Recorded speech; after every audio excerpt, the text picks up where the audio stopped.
السلام علیکم ورحمۃ اللہ وبرکاتہ۔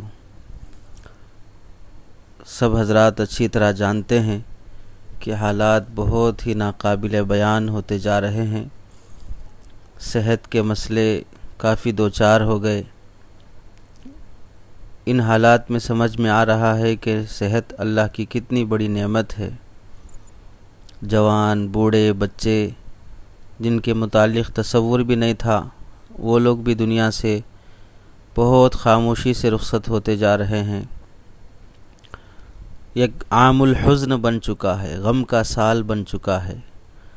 مدارس، مساجد موقوف ہو گئیں، علماء نے جنت کا سفر شروع کر دیا، نیک ہستیاں ایک ایک کر کے دنیا سے رخصت ہوتی جا رہی ہیں۔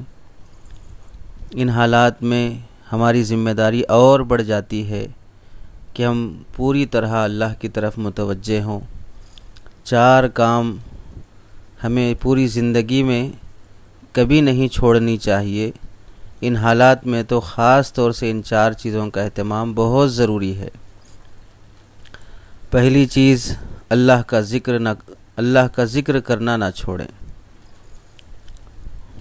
اللہ کو ہم یاد کریں گے، اللہ رب العزت ہمیں فرشتوں کی محفل میں اور رحمت کے، جنت کے بہترین ماحول میں اللہ تعالی ہمیں یاد کریں گے۔ ہم اللہ کا ذکر چھوڑ دیں گے تو پھر اللہ ہمیں یاد کرنا چھوڑ دیں گے، تو ہم اس سے محروم ہو جائیں گے کہ اللہ ہم کو یاد رکھے۔ فاذکرونی اذکرکم، تم میرا ذکر کرو میں تمہیں یاد کروں گا۔ تو اپنے صبح شام کا معمول بنا لیا جائے، مخصوص اذکار، خاص طور سے آج کل کے حالات میں۔ افحسبتم انما خلقناکم عبثا وانکم الینا لا ترجعون، آخر تک سورہ ختم تک کی آیتیں 3 مرتبہ روزانہ پڑھنے کا اہتمام، درود شریف کا اہتمام، کلمہ طیبہ کا اہتمام، آیت کریمہ کا اہتمام، ذکر کے ذریعے سے اپنے کو تازہ رکھیں۔ اللہ ہمیں یاد کرتے رہیں گے تو بہت سی بلاؤں اور مصیبتوں سے بچنے کا ذریعہ رہے گا۔ دوسرا کام، شکر کرنا نہ چھوڑیں۔ شکر کرنا چھوڑ جائے گا، نعمتوں کی اضافے اور نعمتوں کی زیادتی سے محروم ہو جائیں گے۔ اسلاف کا قول ہے، جس نے موجودہ نعمت کا شکر ادا کر دیا، اس نے آئندہ نعمت کی قیمت ادا کر دی۔ جس نے اپنے پاس موجود نعمت کا شکر ادا کر دیا، اس نے اپنے نعمت کی حفاظت کر لی۔ جس نے اپنے پاس موجود نعمت کا شکر ادا کر دیا، اس نے اپنے نعمت کے اضافے کا فیصلہ کروا لیا۔ لئن شکرتم لازیدنکم، اگر تم شکر کرو گے تو میں تم کو مزید دوں گا۔ تیسرا کام، دعا کرنا نہ چھوڑیں، چونکہ یہ مانگنا اللہ سے مانگنا ہے، اور اللہ کی ذات ایسی ہے، مانگنے سے بہت خوش ہوتی ہے، نہ مانگنے سے بہت ناراض ہوتی ہے۔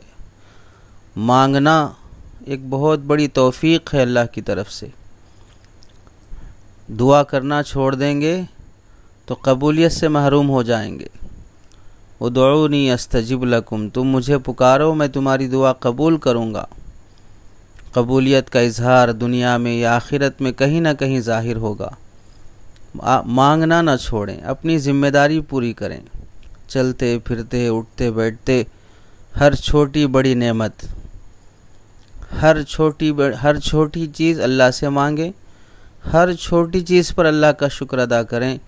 بقول حضرت مولانا مفتی تقی عثمانی صاحب دامت برکاتہم، اللہ کے قرب کا بہت آسان راستہ ہے کہ ہر چھوٹی چیز اللہ سے مانگو، ہر چھوٹی چیز پر اللہ کا شکر ادا کرو۔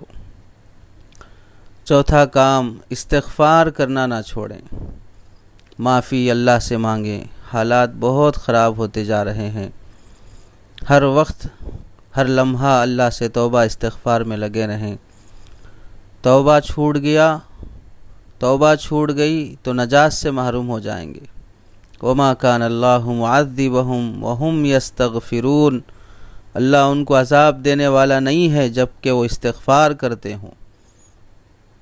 معافی مانگنے والی قوم کو اللہ تعالیٰ اپنی طرف سے آئے ہوئے عذاب سے بھی ہٹا دیتے ہیں۔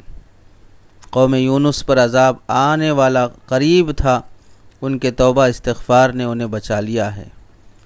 تو آج کے حالات میں گناہوں کی وجہ سے سزا کے جن ایام سے ہم گزر رہے ہیں، ضروری ہے کہ ہم خوب توبہ استغفار کریں۔